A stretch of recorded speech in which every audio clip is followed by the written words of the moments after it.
Hello, this is for those who picked number 8. This is your reading.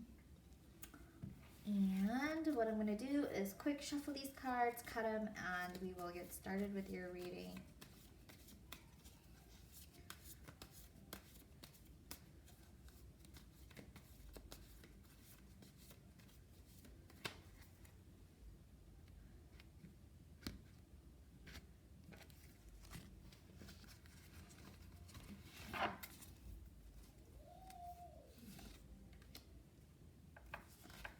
Vessels, dedication, the shaman, king of bows.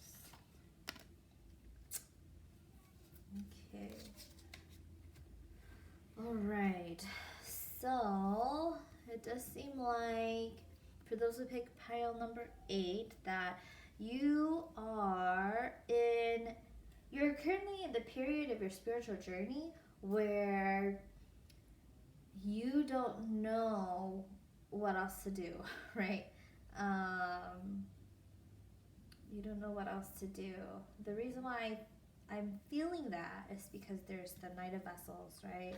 The Knight of Vessels is about water energy, going with the flow. You're obviously traveling. You're using the water canals, right, as this eel. You're using the water canals to get from point A to point B. And there's so many different ways that you can go about with your spiritual journey. Your spiritual journey is not just a linear journey. It could be all types of way. You can make one decision and that decision could impact your future at another point in time.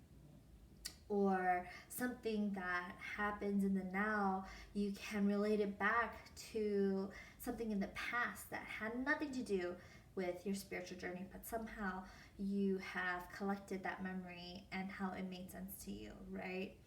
And so you're currently on your journey and you're at a point where you're like, okay, like I've kind of dealt with a lot of these challenges, like, is this it? Is it done yet, right? And the moment when you think that you are like, okay, you're tired of all these challenges, you're tired of all the lessons, something comes up where it rewards you for the lesson, a lesson that you've experienced, right? And so what the cards are showing me is that you are at a point where you're almost defeated, but you're almost like, yeah, I got this. But you're also wondering, like, okay, is this ever going to end? And the cards are kind of here to tell you that, stay being dedicated to this journey, right? Nine of Arrows, dedication. It's also, there's also,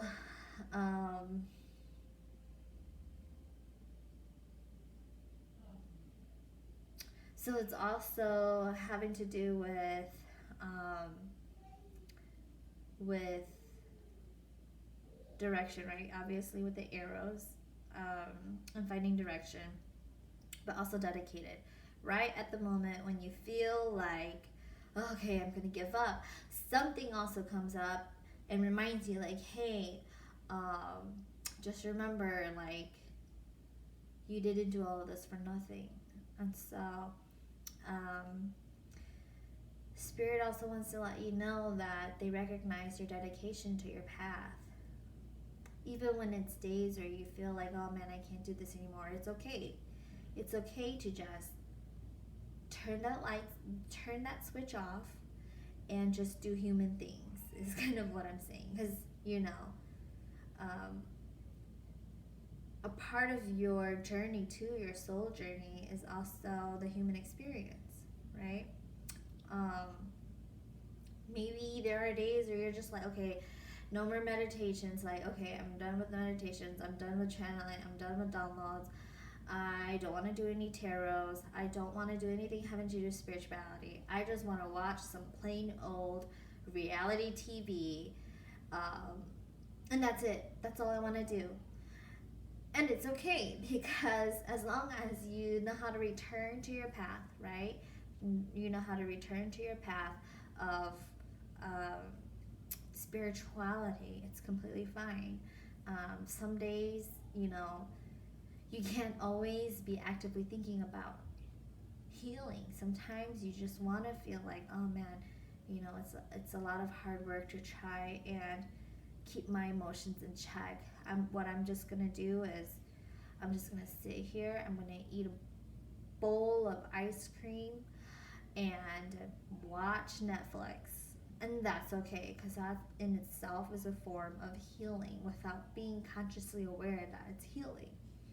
And so just know that Spirit recognizes your dedication to your path, and that your reward is always here. It's not around the corner, it's always here.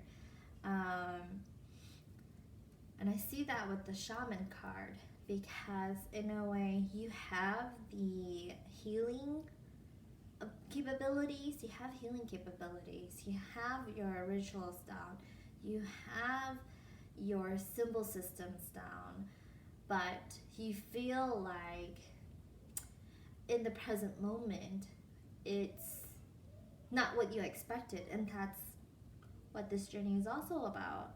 It's that your perception of what a healer is not who you are. It's just your perception. You're going to do healing work separate from your mentor, separate from someone who you've gotten Reiki from, someone separate from someone who's provided you with holistic therapy, right? It's gonna look different. You're gonna figure out how to do it on your own. All these resources are out here to help you gather knowledge that resonates with you, so that you know how to do your healing.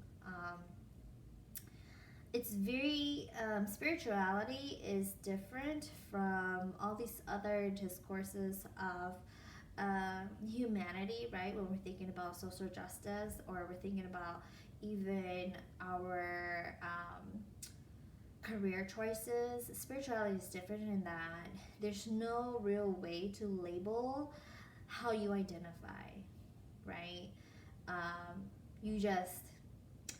You can only identify what you do by the process and the ritual that you do it, right? For example, cleansing looks different for everybody, for every type of culture.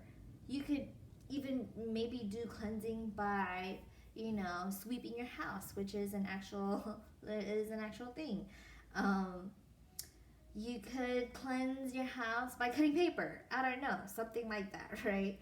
Where you're cutting paper, and that could be a ritual. That could be like a cleansing ritual, right? I'm just using an example. I'm not saying like that's a thing, but if you do it, that's totally awesome, right? Everybody has their own way of cleansing.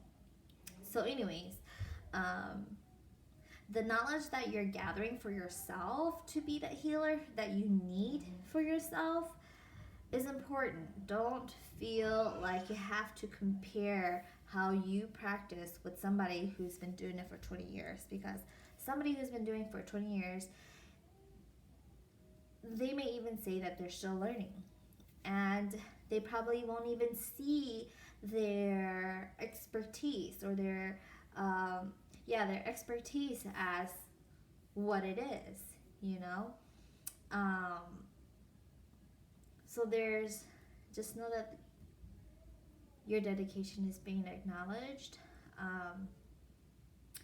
that you are exactly who you need to be in terms of a shaman or a healer. The King of Bows here, for me, although the snakes, they all look like they're tangled up, I see it as like your practice and how you identify is just one of many, many, many people who practice spirituality, a certain form and way of spirituality, right? A perfect example is you will go into any spiritual person's house and their altars will all look different, not the same, different, right?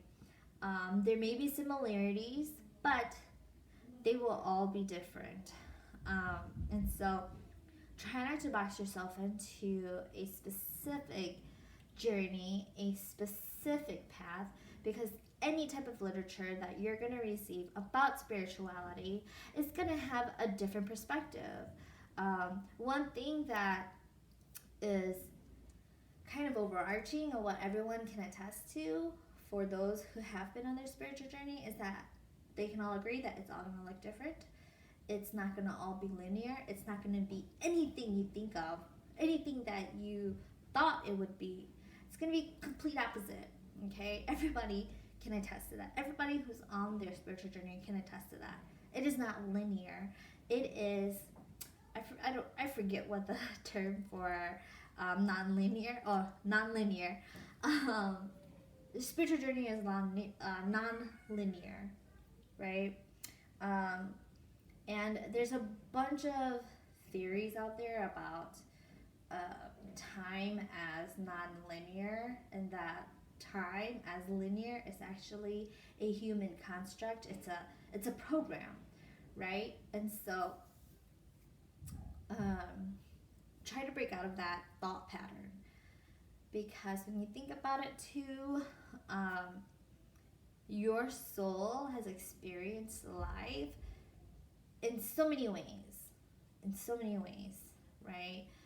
And this might be a little far-fetched too, but I believe in this, in that your soul has already experienced the future. That's why you can get visions, you can get premonitions, right? So things that you experience in the future are also coming into the present. And so that's an example of how time is nonlinear. And if you're into movies, I highly recommend The Arrival with Amy Adams. It's a really good movie. But anyways, that's an example of nonlinear time. That is an example of your spiritual journey. It's not just a one-way track. It can go a multitude of ways. Okay. The jealousy card is what is it? Is upside down. So in a way, the way that you perceive other people's spiritual journeys too could be that you're comparing yourself to how they are. You're thinking, oh, why am I not like them when I started my journey earlier, right? In the spiritual community too, and in some cultures, jealousy is very prevalent among spiritual practitioners. And so if they see that someone is progressing faster, they might even like send a hex, right? And so try not to compare yourself to others. I'm not saying that you are sending hexes out there, but in a twofold kind of way, try not to compare yourself, but also the things that you're learning, try to keep it to yourself, because there could just be someone who comes along and sees that you're doing really well in a particular practice, and they want to get to where you are or further than where you are, and whether they're aware of it or not, they could potentially send negative energy your way. Not anything where it's like a hex or it's going to cause you to do wrong, but it could potentially turn into a situation too where it's like, well, whatever they send you could block your growth. Not by a lot, but in some way. So also protect your spiritual journey. It's a very important part of this. That's why the number one thing that you learn is protection, spiritual protection, okay? So for those who picked pile number 8, this is your reading. I hope it resonated with you. Be cautious, don't compare yourself, and trust your journey. Know that Spirit acknowledges your dedication. All right, so thank you so much for tuning in. I will see you in the next reading.